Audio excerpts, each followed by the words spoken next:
Hello प्यारे बच्चों, कैसे हो आप सभी। आशा करता हूँ आप सभी स्वस्थ होंगे।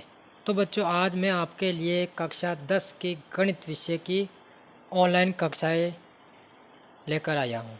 तो बच्चों, आज से मैं आपको कक्षा 10 की गणित विषय की सभी प्रश्नावलियाँ, सभी अध्याय आपको ऑनलाइन करवाई जाएगी और इसमें आपको पूरा कोर्स करवाया जाएगा।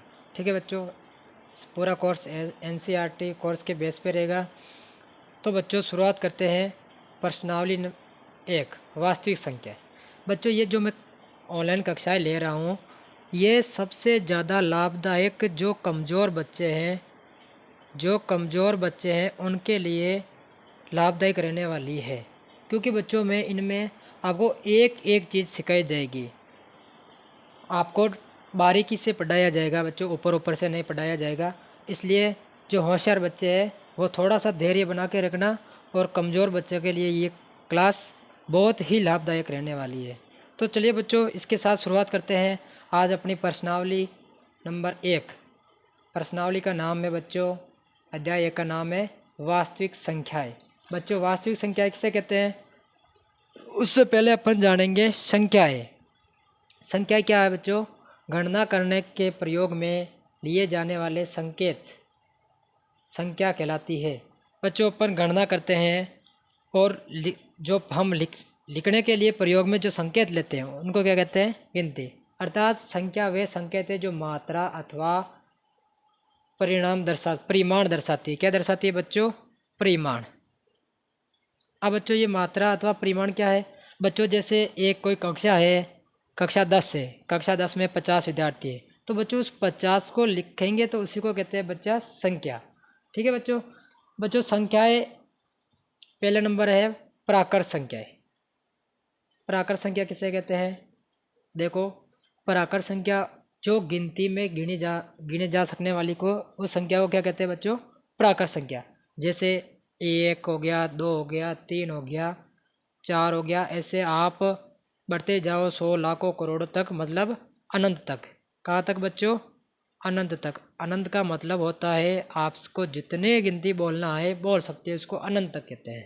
ठीक है बच्चों, उसको कौन सी संख्या कहते हैं, प्राकृत संख्या। लेकिन ये याद रखना, स्टार्ट कहाँ से हो रही है, 1 2 3 4 से, गिनती में बोले जाने वाली संख्या। ठीक है बच्चों। फिर इसके बाद में है दूसरे नंबर पे पूर्ण संख्याएं, होल नंबर। पूर्ण संख्या किसे कहते हैं बच्चों, जो प्राकृत संख्या है उनमें केवल एक जीरो और जोड़ दो, 0 1 2 3 4 5, ये भी कहाँ तक चलेगी बच्चों, अनंत तक। कहाँ चलेगी बच्चों, अनंत तक। ये बच्चों अनंत का चिन्ह है, लेकिन शुरू कहाँ से हो रही है, 0 से। प्राकृत संख्या में एक 0 और जोड़ दो, बस वो पूर्ण संख्या कहलाती है। उसके बाद में बच्चों आता है पूर्णांक संख्याएं। कौन सी संख्या है बच्चों, पूर्णांक संख्या।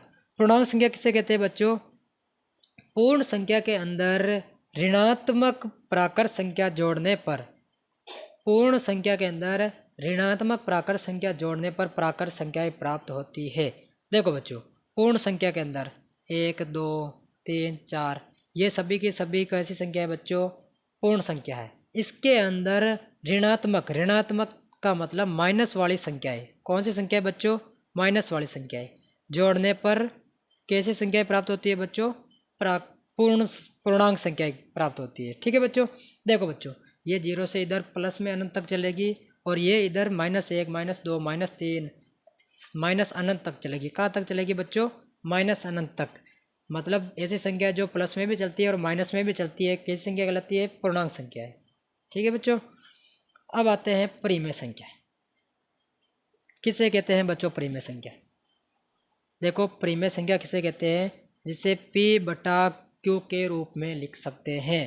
P/Q का रूप मतलब होता है बच्चों पूर्णांक बटावा पूर्णांक, पूर्णांक बटावा पूर्णांक। P भी यहाँ पे एक पूर्णांक है और Q भी क्या है, पूर्णांक है। अब पूर्णांक क्या है, अभी भी जस्ट हमने पढ़ा, माइनस और प्लस वाली संख्या को पूर्णांक कहते हैं। जैसे -3/4 हो गया, 2/3 हो गया। अब ये 2 पूर्णांक है और ये 3 भी पूर्णांक है बच्चों, तो पूर्णांक बटावा पूर्णांक। अब ये -3 भी पूर्णांक है और ये 4 भी पूर्णांक है, तो पूर्णांक बटावा पूर्णांक को क्या कहते हैं, परिमेय संख्या है। मतलब जिसे P/Q के रूप में लिख सकते हैं उसको परिमेय संख्या कहते हैं।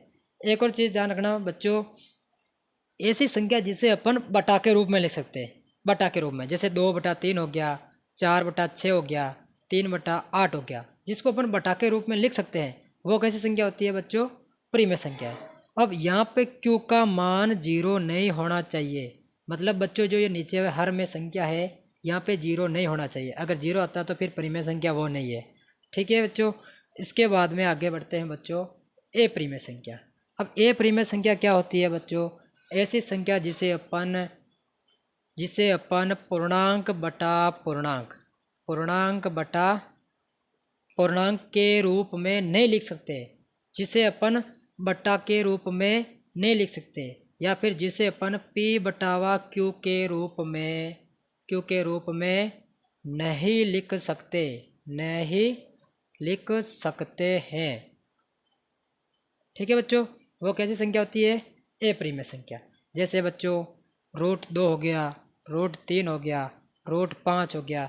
अब बच्चों √4, ये √4 ए परिमेय संख्या नहीं होगी। क्यों नहीं होगी? क्योंकि बच्चों ये क्या है? Under root. इसका मतलब होता है, अंडर रूट का मतलब वर्गमूल। अब इसके अंदर है 4, तो 4 का वर्गमूल क्या होगा बच्चों? 2। मतलब क्या हुआ? इसको मैं 4 को 2 का स्क्वायर लिख सकता हूँ। अब स्क्वायर से रूट हट जाएगा तो क्या आंसर आ जाएगा बच्चों? 2।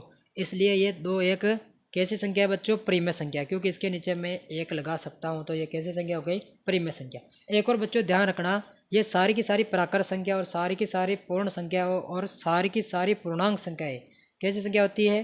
परिमेय संख्या होती है बच्चों।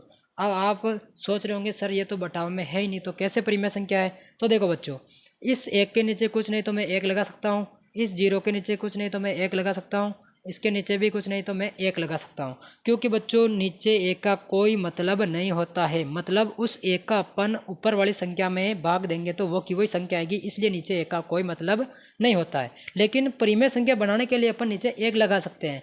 तो बच्चों 1 लगाने से ये परिमेय संख्या बन रही है, तो पूर्ण संख्याएं कैसी संख्या है बच्चों? परिमेय संख्या। उसी प्रकार ये सारी की सारी पूर्णांक संख्याएं, इनके नीचे भी अपन 1 लगा सकते हैं, तो ये सारी की सारी कैसी हो गई बच्चों? ये भी सारी की सारी पूर्णांक संख्या कैसी हो गई? परिमेय संख्या। उसी प्रकार सारी की सारी प्राकृत संख्याएं भी कैसी होती है बच्चों? परिमेय संख्या होती है। अब बच्चों इसमें से मैं आपको सवाल पूछता हूँ, क्या पूर्णांक संख्याएं पूर्ण संख्याएं हो सकती है क्या? बिल्कुल नहीं हो सकती बच्चों, क्योंकि पूर्णांक संख्याएं प्लस में भी चलती है और माइनस में भी चलती है, जबकि पूर्ण संख्याएं तो केवल प्लस में चलने वाली है, 0 से लेकर प्लस में चलने वाली है। तो ये पूर्णांक संख्याएं पूर्ण संख्या नहीं हो सकती है बच्चों। अपन इसको एक कोष्टक के माध्यम से समझेंगे, छोटे से को, एक ये छोटा कोष्टक है और एक ये बड़ा कोष्टक है और एक ये इससे बड़ा कोष्टक है। अभी बच्चों मैंने सवाल क्या पूछा था? पूर्णांक संख्याएं पूर्ण संख्याएं हो सकती है क्या? अब ये बच्चों आप बताओ, ये इतना बड़ा कोष्टक इस छोटे कोष्टक में आ सकता है क्या? उसी प्रकार ये इतनी सारी संख्या ये थोड़ी सी संख्या में आ सकती है क्या बच्चों? नहीं आ सकती। तो ये पूर्णांक संख्याएं पूर्ण संख्याएं नहीं हो सकती बच्चों। उसी प्रकार यदि बच्चों मैं आपसे सवाल पूछूं, क्या पूर्ण संख्याएं प्राकृत संख्या हो सकती है? देखो बच्चों, क्या ये डिब्बा इस डिब्बे के अंदर आ सकता है? ये बड़ा डिब्बा इस छोटे डिब्बे के अंदर आ सकता?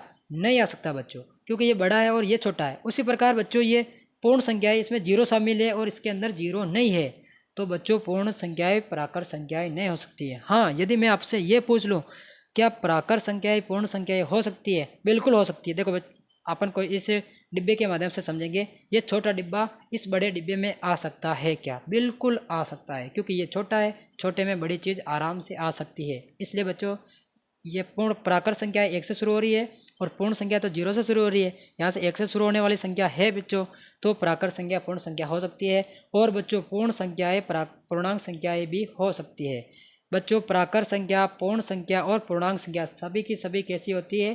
परिमेय संख्या। लेकिन बच्चों ध्यान रखना, यदि सवाल यह आए क्या सभी की सभी परिमेय संख्याएँ पूर्णांक संख्याएँ हो सकती है क्या? नहीं बच्चों। जैसे देखो इसमें 3/4 ये एक ऐसी संख्या है परिमेय संख्या, क्या ये एक पूर्णांक संख्या है क्या? 3/4 आ रहा है क्या पूर्णांक के अंदर? कहीं नहीं आ रहा। तो बच्चों सारी की सारी परिमेय संख्या पूर्णांक संख्याएँ नहीं हो सकती है, कोई कोई हो सकती है, सारी की सारी नहीं हो सकती है। ठीक है बच्चों, अब इसी के साथ आगे चलते हैं, वास्तविक संख्या। अब बच्चों मेन पार्ट का नाम है, हमारे अध्याय का नाम है वास्तविक संख्याएं। क्या हुआ? परिमेय संख्या तथा अपरिमेय संख्याओं को सम्मिलित रूप से अपन लिखते हैं तो कैसी संख्या प्राप्त होती है बच्चों? वास्तविक संख्या। मतलब अभी हमने इधर पढ़ा था ये सारा का सारा परिमेय संख्या और अपरिमेय संख्या। परिमेय संख्या कौन कौन सी हो गई? ये सारी प्राकृत हो गई, पूर्ण, ये पूर्णांक, सभी परिमेय है, और ये अपरिमेय संख्या। इन सभी के सम्मिलित रूप को क्या कहते हैं बच्चों? वास्तविक संख्या कहते हैं। अब देखो बच्चों, परिमेय प्लस अपरिमेय मिलके क्या बनाएगा बच्चों? वास्तविक संख्या। आप ये फॉर्मूला भी याद कर सकते हो बच्चों, ये फॉर्मूला नहीं है, बस याद करने का तरीका है भाई। परिमेय संख्या और अपरिमेय संख्या के सम्मिलित रूप को क्या कहते हैं? वास्तविक संख्या। अब देखो बच्चों, इसको छोटे से चार्ट के माध्यम से जल्दी समझेंगे। वास्तविक संख्या, वास्तविक संख्या किसे कहते हैं बच्चों? परिमेय संख्या और अपरिमेय संख्या। अब जो परिमेय संख्या के अंदर एक आता है प्राकृत संख्या, अभी अभी मैंने पढ़ा था प्राकृत संख्या, और एक आता है पूर्ण संख्या, और एक आया था बच्चों पूर्णांक संख्या। अब जो परिमेय संख्या के इतने प्रकार होते हैं, अपरिमेय संख्या खुद अपने आप में एक अपरिमेय संख्या, इसके कोई प्रकार नहीं है, ठीक है बच्चों। अब प्राकृत संख्या कोई क्या होती है? 1 2 3 अंक से शुरू होने वाली, और ये कहाँ से शुरू होती है? पूर्ण संख्या है, 0 से शुरू होती है, और ये प्लस माइनस, ये प्लस में भी चलती है और माइनस में भी चलती है। तो आप इसको प्लस माइनस 1 कह सकते हो, प्लस माइनस 2 कह सकते हो। मैंने इनको एक साथ में लिख दिया, पिछले वाले पेज में मैंने अलग अलग लिखा और यहाँ पे मैंने एक साथ लिख दिया। ये इसी प्रकार आगे चलती रहेगी। अपरिमेय संख्या बच्चों जैसे √2 हो गया, √3 हो गया, √5 हो गया, रूट वाली संख्या, सारी संख्या बच्चों ध्यान रखना अपरिमेय संख्या होती है। इसी के साथ बच्चों विदा लेता हूँ, मिलते हैं अगली वाली वीडियो में। बच्चों अगर वीडियो अच्छी लगी हो तो लाइक करना, सब्सक्राइब करना और अपने दोस्तों को ज़रूर शेयर करना। बच्चों मैं इसी प्रकार आपको आगे की सारी प्रश्नावलियाँ सोल्व करवाने वाला हूँ। तो बच्चों आप धैर्य बना के रखें। आपकी गर्मियों के छुट्टियों में आप फ्री बैठे मत रहे, सारा जो गणित का कोर्स है छुट्टियों में ही पूरा कर ले, ताकि बच्चों आप फिर बाद में स्कूल जाके पढ़ोगे तो आपको बहुत अच्छी तरह समझ में आ जाएगा और आपका रिवीजन होगा उस टाइम। बच्चों अपन कोई चीज़ का रिवीजन करते 4-5 बार तो वो अपने दिमाग में फिट बैठ जाती है, बिल्कुल कहीं नहीं जाने वाली। इसलिए बच्चों आप गणित में 100 में से 100 नंबर ला सकते हो आराम से मेरे साथ जुड़ के। तो बच्चों गणित का कोर्स पूरा आपको गर्मियों की छुट्टियों में 1-1.5 महीने में कर लेना है। तो इसी के साथ बच्चों विदा लेता हूँ। कैसी लगी वीडियो लाइक करना, कमेंट करना और सब्सक्राइब जरूर करके करना बच्चों, और अपने दोस्तों को भी शेयर करना सारे बच्चों को, ताकि वो भी पढ़ाई कर सके अपने साथ साथ। ठीक है बच्चों, इसी के साथ बाय।